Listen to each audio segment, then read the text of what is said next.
As I look to nature's beauty, dazzled am I, knowing everything calls on you, the Lord Most High. السلام عليكم. أعوذ بالله من الشيطان الرجيم. بسم الله الرحمن الرحيم. والصلاة والسلام على رسول الله وعلى آله وصحبه أجمعين. رب اشرح لي صدري ويسر لي أمري واحلل عقدة من لساني يفقهوا قولي. How many minutes do I have? What was that? How many minutes do I have? A bit less than 20. Okay, well, less than 20. So I got to talk to you about what is love in a bit less than 20. So this is a big topic. I'm gonna do my best, and I'm just gonna do this. This is a huge conversation, and it's a very, very important conversation. Like, I truly believe that there isn't a more important conversation, and that's a big statement. I do not believe that there is a more important conversation than this conversation, which is, what is love? And I'm going to tell you why I believe this is such an important conversation. In fact, the most important conversation we can have as human beings. And that is because the way that our Creator designed us is that our greatest and most powerful motivator is love. Our greatest and most powerful motivator, this is our fitrah, this is our design, is love. It is love, ironically, for the wrong things that make nations go and bomb other nations. It is a love of power. It is love of wealth. It is love of domination. It is love that will make a person give up their life for another person. It is love that will make a person shoot another person because they want their sneakers. It is love of wealth or love of status. And so we all need to be talking about love because love is extremely powerful. And if we love the wrong things in the wrong way, we can actually destroy the world. That is a fact. And we are seeing the world getting destroyed because of that wrong love for the wrong things. We have entire governments, entire nations that have no problem killing women and children because they love to stay in power. We're seeing that right now. So talking about love, this isn't a small topic. This isn't like we're just sitting here talking about rom-coms. This is a very deeply important topic, and we need to understand what love actually is and how loving in the wrong way can, in fact, not only destroy you, but can destroy the world. So that's big. That's important. I want to begin by saying this. I'm going to narrow my topic to romantic love. All right, that's what I'm going to talk about. Now, in the topic of romantic love, I'm going to say a few things. I'm going to list a few mistakes that we make or a few pitfalls that we fall into in terms of this, under this topic of romantic love. The first one I'm going to begin with is what I believe is the most important. And that is this. It is a mistake that so many people make. It is a mistake I made. It is a mistake I think the sister was saying she made. Many people make this mistake. And that is this. Allah subhanahu wa ta'ala created love. And I'm going to put it this way. Allah created different kinds of love. Allah created, for a more clear explanation, to simplify, Allah created different compartments within our heart to contain love and different kinds of love. Now, everything is fine as long as you keep the proper love in the proper compartment. Okay? And I said earlier that I'm going to talk a little bit about my book. My book is basically centered around this concept. Is that there are different compartments within the heart, and each compartment is created for a specific kind of love. And as long as you keep everything in its proper compartment, you'll be okay. But the moment that you put things in the wrong compartment within your heart, that is when the real damage happens. And you guys are probably wondering what I'm talking about. I'm going to give you an analogy before I explain what I'm talking about. Have y'all ever gone to a gas station before? Okay, excellent. And when you get to the gas station, imagine one day you get to the gas station and you pull up and you realize that you just think that gas is too expensive that day. But you notice that there's a sign for orange juice. And orange juice happens to be on sale because it's Sunny Delight. It's not real juice. And you say to yourself, you know what? I'm a little cheap, and I'm gonna just put orange juice in my gas tank because it's cheaper. What's gonna happen to your car when you put orange juice in the gas tank instead of gas? Because it's cheaper. Anyone? Any mechanics in the room? Y'all don't have to be a mechanic to know that you're gonna destroy the car. Fair enough? You're gonna destroy the car. Not only is it not gonna run, but you've actually broken the car. You feel me? Okay. So within the human heart, there is a compartment, just like a gas tank. And that compartment, just like a gas tank, is only made to hold a certain type of thing.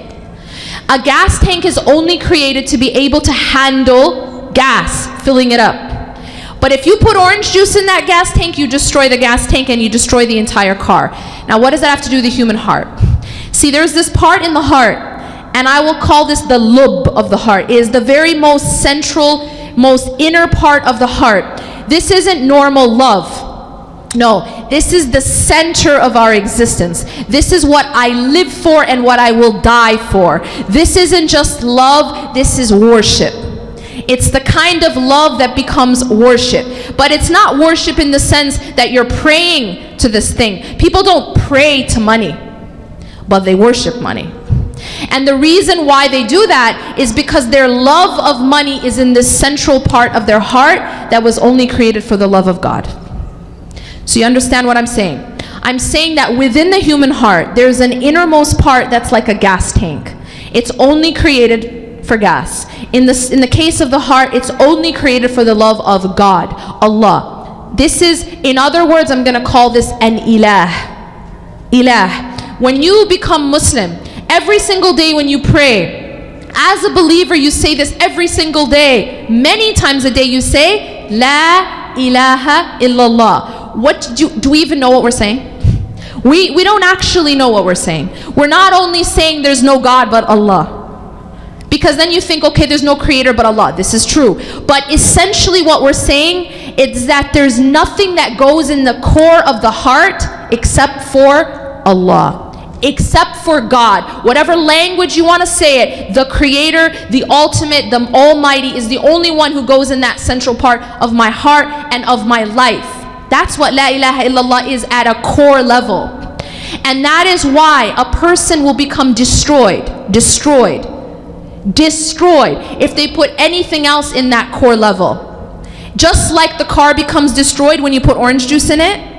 Yeah? Just like a car becomes destroyed because you put orange juice in the gas tank, a human being, a society, a family, the entire world becomes destroyed if you put anything else in that core level other than God. Now, what does that mean? It means if I put money there. It means if I put status there.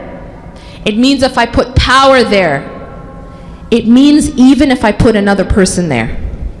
You guys following? I'm talking to a room with a lot of women. And you know, subhanAllah, no one teaches us this. I will tell you I wasn't taught this. Because I was taught, you just love. You just love. Love is always just it, right? It's always, I wasn't taught that there's a wrong and a right way to love. I wasn't, in my Islamic upbringing, this was not taught to me. And I had to learn it the hard way. And I'm talking blood, sweat, and tears. And that's how Reclaim Your Heart happened, by the way. That's how my book happened, is blood, sweat, and tears, learning this one lesson, just this one lesson, the hard way. And I'm here to tell you the easy way. I'm telling you, don't do it. Because what happens is, even another human being, and I'm talking now your spouse, yeah? Like your spouse. Well, you're supposed to love your spouse. But if you put your spouse in that centralmost part of the heart that's saved for Allah, and I'll give you examples, you will actually be destroyed. And when I say you'll be destroyed, I mean that you will endure a lot of pain. I'll just put it that way. You will endure a lot of pain, and you actually cause a lot of pain. Because Allah did not create the human heart to have the capacity to even contain anything else in that central part of your heart. It's like taking something other than Allah and making it an ilah. Believe me, an ilah is not just a stone idol. An ilah is not just a stone idol that you pray to. And ilah is essentially at its root, if you study the term, if you study the root of the word ilah, you see that it is anything that you put at the center of your existence. It becomes that which dictates every single thing you do or don't do. It dictates why you live, why you die. It dictates how you act and how you don't act. And ilah is a master. And ilah is a master. And the problem is, this is a lesson you'll always have to remember. Whatever you love most in life is your master. Simple as that.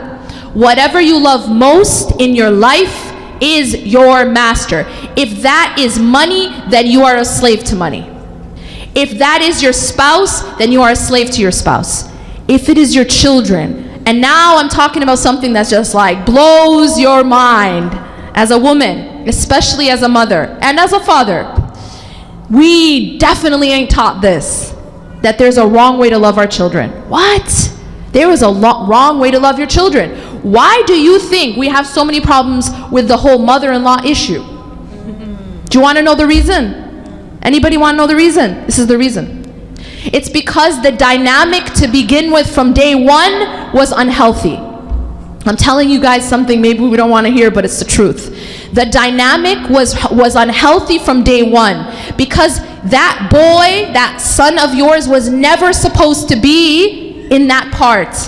That part is saved for Allah. Your life was never supposed to revolve around your children. I know, it's like, what? Your life was never meant to revolve around your children. It's unhealthy. And actually, your life is supposed to revolve around Allah. This is something we're not taught. But it's unhealthy, and it creates unhealthy consequences. And yes, that is why we have an issue then when the son grows up and now he's getting married, and all of a sudden there's a competition. There's not supposed to be a competition between a wife and a mom. That doesn't even make any sense.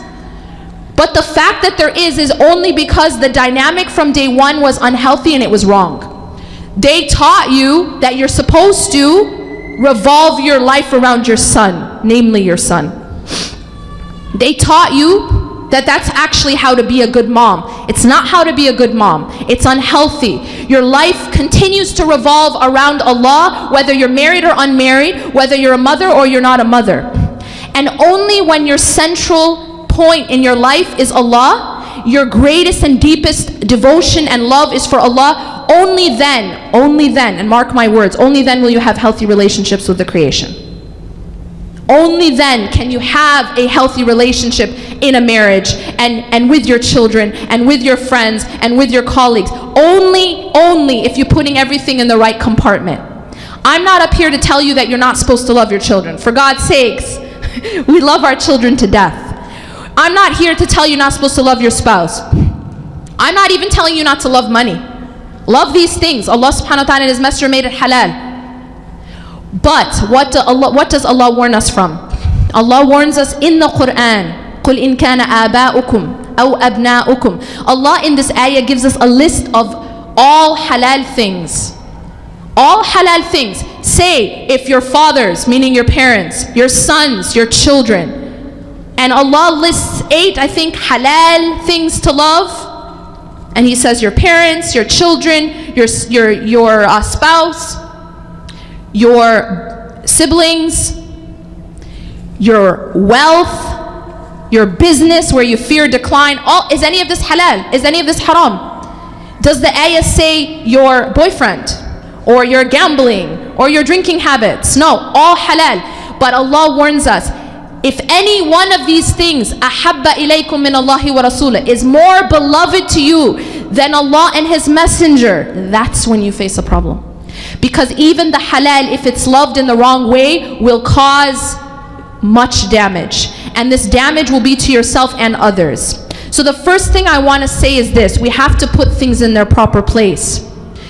When we say La ilaha illallah, when we say there's no ilah except for Allah, what we are saying is that nothing else goes in the core of our hearts and in the core of our lives. Nothing else do we revolve our existence around except for our Creator. And that can't be our money, It can't be our business. It can't be even our children or our spouse. It can't be status. It can't be power. It can't be our career. It can't be these things. And I'm going to tell you guys another secret. Remember how I told you about orange juice in the gas tank, right? How do you know? How do you know that you're loving something in the wrong way? I'm going to give you a very easy way to know. It's going to hurt like heck. It's not going to feel good. It's not going to feel right because the car knows that you just put orange juice inside of the gas tank. The car feels it. It doesn't run right. It actually ain't going to run. It's not going to run at all. So the way that you and I will know that we have things in the wrong compartment is that we become tormented by that which we put at the center where only Allah should be. Is that making sense? If that is your business, you will not sleep because of always your worry about your business. If it's your career, you won't be sleeping. You'll need to start taking pills to just calm yourself down. Because you put, and that's a sign, it's because you put it in the wrong compartment. If it's your children, same thing's gonna happen. They are going to torture you. And I'm not talking the normal torture, yeah? I'm talking a different kind of level of torture, of torment. If it's your spouse, even your spouse, you'll know because you'll feel it. You'll feel that pain. And that's Allah subhanahu wa ta'ala showing us we need to move things around. We need to put Allah back at the center. You know, when I mentioned this whole thing about us mothers, when we raise our children, and if we have that dynamic incorrectly, what happens when they get older is, it's kind of like, well, I did tawaf around this boy my entire life, and now you think you're going to come and take him away? Right? Fair enough. You weren't supposed to be doing tawaf around him ever. Like that, this concept that your life begins and ends at your son was never healthy. No, that's not what it means to be a good mom. What it means to be a good mother is you have Allah at the center, and then you love your children, and then you love your spouse, and then you love everyone else, but Allah's at the center. You don't put Allah aside. You don't put Salah aside because you got soccer practice. You feel me? Oh, but I have to take my kid to XYZ, every kind of activity in the universe, but I'm missing my Salah. That means my priorities are off. Or I gotta cook this, so I'm missing Salah. That means that my priorities are off. And you're gonna find this. If someone that you love doesn't like your hijab, doesn't like it, doesn't look nice, someone you want to marry, right? Or someone that you're already married to doesn't like your hijab, well, now it's a question, what's at the center, right? Because you're being actually told to choose. We have to make sure that we have the right thing at the center. If it is not Allah and His Messenger, we suffer, and then we make others suffer. So that's the main thing I want to emphasize. And I actually don't have time to get to the other points because I had less than 20 minutes to talk about love. But I will say this very quickly. I do go into more detail about all this in my book, but something else I want to say quickly, and I won't have much time to emphasize it. Some other pitfalls we fall into when it comes to romantic love. One of the big ones is that we focus on the surface and we miss what's inside. Now, obviously, in terms of appearance, yes, this is an obvious thing. I think many of you already know about this. But there's another level of this which I've seen and I've experienced, and that is that a lot of times we mistaken, as the sister said, what I call surface romance. We mistaken surface romance for deep connection. And the two are very, very different. See, you might have a man or a woman who does these things for you, these things and these gestures that the sister was mentioning, the roses and the surprises and all of that. And you may believe that means that you have a connection. But there is a very, very big difference between surface romance and deep connection. Deep connection is about, and these are big terms, deep connection is about compatibility. Deep connection is about vulnerability. Deep connection cannot only just be in these gestures. So I advise you and all those who are looking, for example, for marriage, look deeper. And one last thing I want to say, I will tell you, and everyone who advises you will tell you, look for deen, look for character. Absolutely, those are a must. But I will also tell you that it is not enough. It is not enough. And I'm going to say this, and I know this from experience. What I speak about, I know from experience, that it is not enough. And there are many examples, namely even in our tradition, we know, for example, great people, Zayd and Zainab, they were both amazing character, they both amazing, had amazing morals and deen, but they were not compatible. They were not compatible, and so they actually got divorced. And so what I want to say to you is that yes, you look for deen, yes, you look for character, but it is necessary but not sufficient. It is not sufficient. You have to, and I cannot emphasize this enough, you have to look for compatibility. You have to look for compatibility. And I'm not just talking about surface compatibility. I'm not just talking about I'm from Egypt, he's from Egypt, and so we're compatible. Right? That's not what I'm talking about. I'm talking about a deeper level of compatibility, and that's again a whole other discussion. أقول قولي هذا واستغفر الله لي ولكم إنه غفور رحيم سبحانك الله وبحمدك أشهد أن لا إله إلا أنت أستغفرك وأتوب إليك.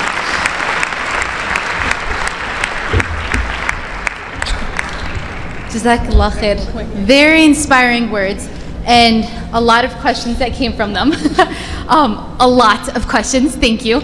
But with that being said, please don't hold your hopes really high in me asking your questions, because there are a lot. Some of the questions were answered through the talk, so I might not go back to those, and some of the questions are going to be paraphrased to include multiple questions. So our first question is, how do you put Allah back at the center of your heart? Okay, great question. Next time we shouldn't only have 20 minutes, right? This is a huge question, but I'm gonna give you guys the shortest answer I can think of. Okay. So, in order to take care of the body, we have certain needs. All right, everybody knows them. One most essential need for a body is what? Before water. You can live for a few days without water, but what can't you live with? Oxygen, folks. You cannot live more than a few minutes without oxygen, okay? Or seconds. Oxygen is essential for you to stay alive physically. You also need spiritual oxygen to stay alive spiritually. The spiritual oxygen is your salah. You cannot have any relationship, you cannot claim to have a relationship, a true deep relationship with your Creator if you aren't praying, and you aren't praying on time. And that's a fact, and that's just like a fact. You have to pray, and you have to pray on time, and that's the foundation of your relationship with Allah. That's why it's the first thing you're asked about on the Day of Judgment. As the Prophet ﷺ said, if it's in order, then the person will have succeeded, and if it's not, the person will have failed. The salah is number one. That's your oxygen. It's keeping you alive. Same way, if you don't say, you know what, I'm really busy today, I'm studying for an exam, so I'm gonna breathe tomorrow. You don't say, I'm gonna breathe tonight because I'm on Facebook, or I'm at the mall. Like, it doesn't work out like that. Or I'm in a meeting, a very important business meeting, so I'm just gonna breathe in a few hours. You feel me? You can't do that physically. You know you can't do that because you'll die. And it's the same thing spiritually with your salah. You will not survive unless you are taking the oxygen spiritually of the salah, and make sure it's on time. If I gave you a prescription as a doctor and said, ma'am, I'm very sorry, you're very ill and you need to take this medicine, or sir, you need to take this medicine, it's keeping you alive, but you have to take it 5 times a day at certain times. There's no one who's gonna say, well, today I was busy, so I'll take all 5 doses before I sleep. Right? You're never going to do that, because otherwise you'll die. No one's going to say, I'm going to miss a few doses because I had something else to do. You feel me? So it's the essential thing is your salah, and the more that you can solidify your salah, the more you will solidify your relationship with Allah. The salah, first step is doing them and doing them all on time, and then the second step is trying to work on your khushu'ah, on your concentration. And one of the biggest parts of learning and building the concentration is learning the meaning of what you're saying. Even if you don't speak Arabic, you can learn the meaning of salah. If you were speaking to a king, or a king gave you a letter and it was in a language you didn't understand, you'd probably go through the effort of at least translating it, right? So we have the Quran. This is the word of not a king but Allah. And if we don't understand the language, we need to at least go through the effort of translating it. And the same thing when you're speaking. If you have a best friend and you're talking to them, but you're speaking in a language that you don't understand, like you're speaking Chinese, how close will your relationship be? When you're speaking to someone, you need to know what you're saying. So when you're speaking in salah to Allah subhanahu wa ta'ala, at least learn what you're saying for those parts of the salah, the minimum at least. And then I'm going to add something else, and that is that the relationship with the Quran. Make sure it's a daily relationship, and that you're understanding, you're not just reading, but you're understanding. Again, the example of the letter from the king, and Allah is high above any analogy. And finally, I'll say this. In order to take care of the body, you need oxygen, you need to feed the body, obviously, and the food of the body is the Quran and the remembrance of Allah. But you also, and I'm going to add one other thing, the adhkar. If you can add adhkar into your daily routine, you will find that your relationship with Allah subhanahu wa ta'ala will become much, much stronger, and your emotional and psychological state will become much more stable. And it's also something I've learned experientially. Lastly, you have to protect and clean the body. No one says, I don't need to take a shower today because I did that last November or last October. That would be problematic, and no one would want to be around you. And that's because you know that you have to consistently clean your body, because dirt and sweat consistently build on the body, right?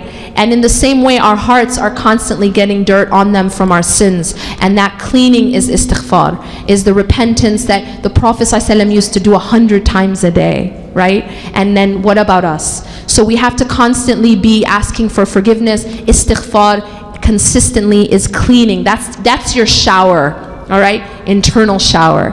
And protecting the body, we need to protect our ears, our eyes, and our tongues, because these are the openings to the heart. So that's kind of like, in a nutshell, like an hour-long lecture, but that's kind of in a nutshell, how to take care of your heart and your relationship with Allah subhanahu wa ta'ala. Jazakallah khair. That actually took care of a lot of questions. Allahu Akbar. So perfect. My next question, or the audience's next question, is how do you deal with those feelings of love when you are unmarried, especially if there is a love interest involved? Got that one. No. Got that one. I'm not going to touch that. That's a very good question. How do you deal with matters of the heart when especially there's a love interest? MashaAllah, Sister Yasmin, she talked about all of we're talking about the end goal, love. So alhamdulillah, that covers part of that. But the practical steps of, you have a love interest, you have to ask yourself, is there something I can actually do about it? Am I at an age where I can actually get married? Is the person that I love or have a love interest in, is he or she at an age where they can get married? Is this something that's feasible? If it's somebody, it's not. If you're in a situation where it's not feasible because of age or because of whatever, then it's okay. Number one, I should say, it's okay that you think somebody is special, that you have a crush on them. That's normal, right? But that second question is extremely important. Is there anything I can do about it? Number one, if they're already engaged or married, like them and that's it, it's done with. Okay, mashallah, great, he's a great person, I'll move on. If it's because of age or because of, you've tried for so many years and parents are just saying no, that's another issue. You have to move on. It's not the end of the world, right? If there is something you can do about it, go through the halal means. Don't go through the back door. Don't say, you know what, I want to really get to know this person for 3 months and we're going to meet at Starbucks only, so it's super halal because it's in public. And then we're going to tell our parents, because if I tell my parents ahead of time, they're going to freak out and they're going to force me to marry this person. We're going to be engaged for 5 years. And then we're going to be married for 5 years, like this is engaged for 5 years, and that's another torture that opens a lot of doors for things that could happen, right? Yes, being engaged for 5 years is not a good idea. So, go through the front door. Go through the front door. Sisters, if a brother is ready to man up, and go talk to your father or your wali, you've got the right guy. This is a good start. If he says, no, you know what, like I said, we have to make sure we have a deep connection. This deep connection that Sister Yasmin talks about, this comes later. You would just want to make sure there's some, surface compatibility, there's some place that you can start from to move forward. You go through the right channels. Yes, brothers, you have to go to the sister that you're interested in, her wali. Ask say, may I speak to your father? Yes, you have to do that. If you don't have the courage to do that and you want to go through the back door, already the relationship is starting on the wrong foot. So that would be just a few nuggets of advice, inshallah. May Allah subhanahu wa ta'ala make that process easy, inshallah. And if I could just add something, clap for her. Don't want to interrupt. I just wanted to add something, and that is, I'm noticing a trend, more so with the coming generations than my generation, I guess. And that is a lot of people just want to chit-chat. You feel me? They just want to chit-chat. And they want to keep chitting-chatting, okay? And chit-chatting. And it's really fun, and it's cool, but don't want to actually commit. Please, to those people say, ain't nobody got time. Please realize that your worth is far too high to waste your time with people just looking to chit chat. Okay? If a man, as she said, is actually serious about wanting to get married, he will want to approach your wali, your father, early on in the whole conversation. And if you find that he is absolutely hesitant about that step, then he may be a chit-chatter. And ain't nobody got time for chit-chatters, I promise you. And so what I'll say to you is, please save yourself a lot of headache and heartache and time, and don't even go down that road, all right? So one is, are you at a stage where you can get married? That's very important, obviously. But the other is this person actually serious about getting married, or are they just looking to fill up some time because it's fun? And this whole idea, let's just be friends, no. I'm very serious, and I'm looking for marriage, and I'm not interested in just chit-chatting. So make sure that you have, one of the best indicators is, okay, can you talk to my dad? And realize talking to someone's dad doesn't mean you're going to do nikah the next day in 24 hours. Talking to someone's dad is just means I'm serious about the intention of marriage. It doesn't mean that now you're khalas, that's it, you're stuck. Talking to someone's dad doesn't mean you're stuck. It just means that I am serious about this process. And we need to reinstitute that tradition. Please, God, let's go back to that. But we as women have to kind of have boundaries. We really have to have boundaries. And men too, brothers too. So I just wanted to add that little thing. Jazakumullah khair. The next question is kind of taking us back towards the beginning of the session, and it asks concerning the topic of loving yourself.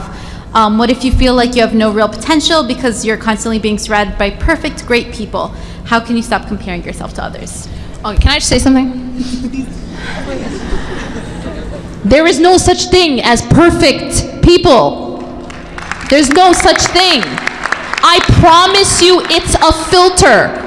It's a filter. Okay? I'm telling you that this is one of the biggest problems of social media. Like I mean, I love social media. It's a great tool for so many great things, and I can go on and on about that. But one of the challenges of social media is that it gives the ability to sort of Photoshop your life, yeah? And if you and they have done studies to find that people who spend more time on social media also tend to be more dissatisfied with their own life. And that's because the nature of social media is that you can Photoshop it. You're taking a picture in the glamorous moments, right? And so it gives a very skewed image of a person's life. It even gives a skewed image of a person's face, right? Because it's not really what they look like. I mean, thank God for some of these filters, right? But the reality is, do not ever look at social media and then compare yourself to what this is. It's like comparing yourself to a model in a magazine that has been photoshopped. Like literally, they took like an eraser. They took an eraser and they took off parts of her waist and then took off parts of her arm and they enlarged certain parts, you feel me? That's what they do with Photoshop. But that's the same thing with social media. So number one, no one's life is perfect. No one is perfect.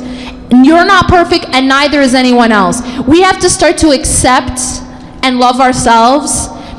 Accept and love the way Allah designed us. Allah did not design us as perfect because He already has angels, right? We're not even designed sinless. That's the design of Allah. It's not a mistake. You understand what I'm saying? Allah didn't do it by mistake. Allah has a design and a plan for us. And His design and His plan is that we will make mistakes, but the best of us are those who repent, are those who get back up when they fall. But to say that there are people out there, they just don't fall, they hover, you know? This is the problem. Like, we have this weird kind of idea, even about like our public figures and our shuyukh and our teachers, that they don't actually walk on the earth, they hover, you know? They're like part of a different kind of realm. That's not true. That's not true. They're just as human as everyone else. Even prophets were human. Allah subhanahu wa ta'ala sent prophets as human beings for a reason, so that it's the same as us. We can relate. So no, don't fall into that deception of thinking that anybody's perfect. That's perfect. That's perfect. Our final question for the night, inshallah. The question states that there have been marriages that have fallen due to two religious spouses. So how can we stop this other extreme form of relationships? Other extreme. So it's instead of someone who loves their spouse too much, it's like, because I love God too much, I can't give you that affection. Oh dear God. Oh, I'm sorry.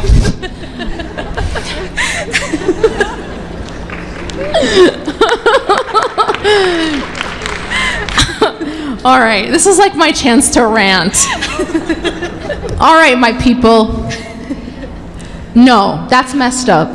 So here's the thing. I'm going to tell you guys a big secret, okay? The Prophet ﷺ, nobody loved God more than him. And if you study how he was with his wives, I mean, it's like stuff that we would be like, oh my God, you know? Like, I'll give you an example. He's asked in a public place, like a public setting, who do you love most?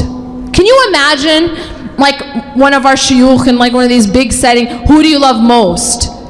And he goes, Aisha, my wife.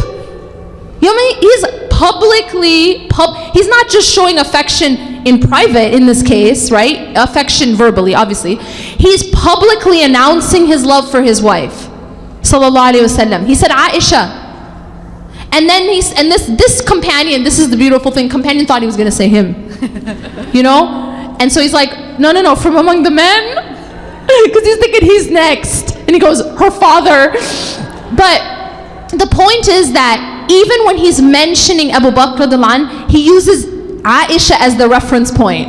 Even the way he's talking about her, he doesn't even say Abu Bakr radhiyallahu anh, he says her father. So, and the way he used to be with his wives, sallallahu alaihi wasallam, you know, if he'd see her drinking from a cup, he would see where she put her mouth and put his mouth on the same spot on purpose. That's how he showed affection. And there are many examples of this affection that they had. This idea that you're so lost in God, you can't show affection, that's messed up. I'm sorry, but you're just lost. You're not just lost in God. And the reality is that not showing affection is not a sign of spirituality. It's not a sign of, it may be a sign of having a hard heart. And that's, you know, the Prophet ﷺ once saw a man. Okay, there was a man who thought he was boasting. And he said, I have all these children and I've never hugged or kissed them. He thought he was like getting extra points for that. And the Prophet ﷺ said, what can I do if Allah's taken the mercy out of your heart? You understand? Like, if mercy and compassion has been taken out of your heart, what can I do for you? This is not a sign of piety that you don't show affection. The Prophet ﷺ was the most in love with God and he was the most affectionate. So that's what I want to say about that.